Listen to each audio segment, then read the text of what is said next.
Merry Christmas, everyone! Welcome back. Okay, it's a really warm day outside. The temperature stands at -10 degrees. I should probably mention that I live in Antarctica.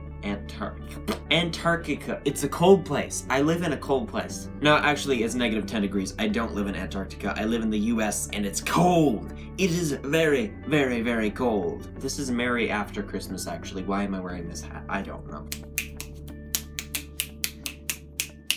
Also snap my fingers a lot, apparently. The Quality Shark pointed out in the last video that I do this a lot.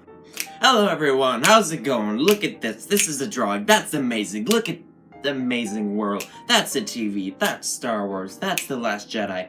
That's, a comment I was about to make about that movie, but if I say that, then everyone's gonna kill me. This is going to be an unboxing video. See? Look at this box. There's nothing in there. This is going to be a boxing video. We're not doing that.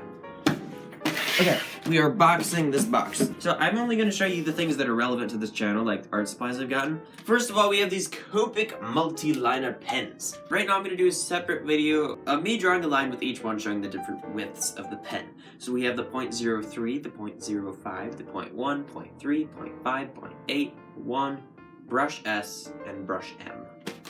Nice thing about these is that these are water and Copic proof. And thing about the Copic markers, I also got Copic markers, I think I mentioned that. Thing about the Copic markers is some inks it'll smear on. Doesn't matter if it's dry or anything, because these are alcohol-based markers, so they will smear on some types of ink. I could test these all out, but these are Copic proof. Well, I bought Prismacolor Premier pens. I don't know, they're acid-free, they're light-fast, and they're archival quality.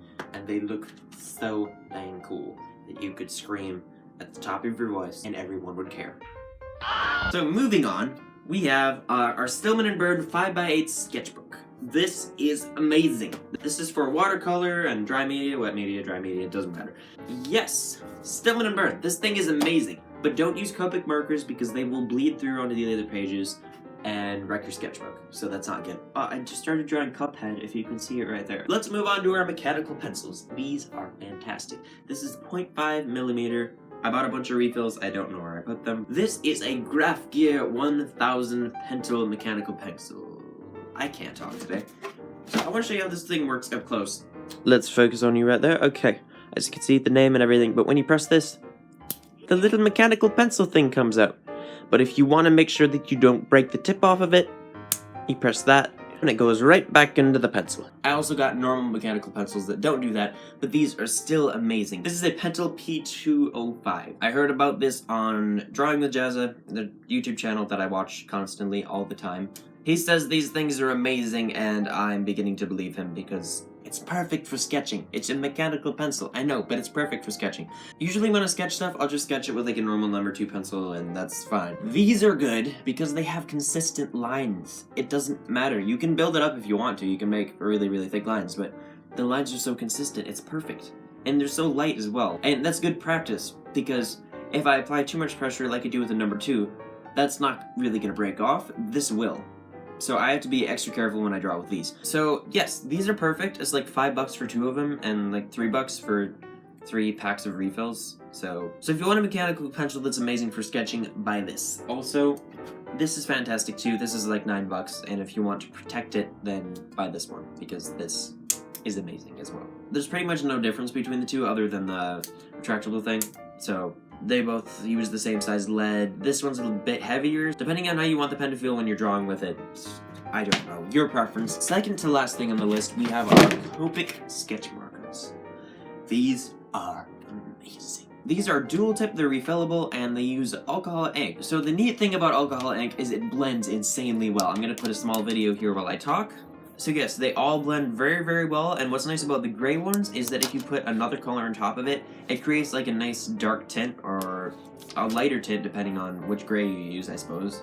Maybe that works, maybe it doesn't. I haven't really tried it. I don't have any other Copic markers. I have the Prismacolor markers. This was $30. Most Copic markers run about $10 per marker, which is a whole lot of money. If you got a 72 marker set, that's $720. Yeah. Last but not least, we have the colorless blender. So when I got this, I was kind of confused as to what it did. I initially thought that what this did was blend 2 colors together. It doesn't do that. The colors themselves blend together. I mean, I haven't really tried. I didn't know how to blend colors together, especially with the Prismacolor ones. I mean, I'm not even sure if they do because they're not alcohol-based, but I'll have to try it sometime. Maybe this works for those. This does not really work for the Copic sketch markers. The main purpose of this is to say you're drawing with like I'll have to use Prismacolor, or I'll just use a sketching grays in this case, and you go over a line. You can use this to kind of, you can push back the ink that went over the side, like back end of the piece. It won't take it completely out, but it does take away a fair amount of it, and it can in some ways fix your drawing. Also, you can use it to create different textures by, say, you fill in something completely and you want to have some dots or whatever you want. Take away a little bit of the saturation, make it a little bit lighter. This also works for that. So anyway, everyone, I hope you all had a very, very Merry Christmas and ate lots of food. Okay, I'm gonna leave now. I'm gonna go. I'm gonna snap my fingers. I'm gonna do it again. Wonder what this smells like.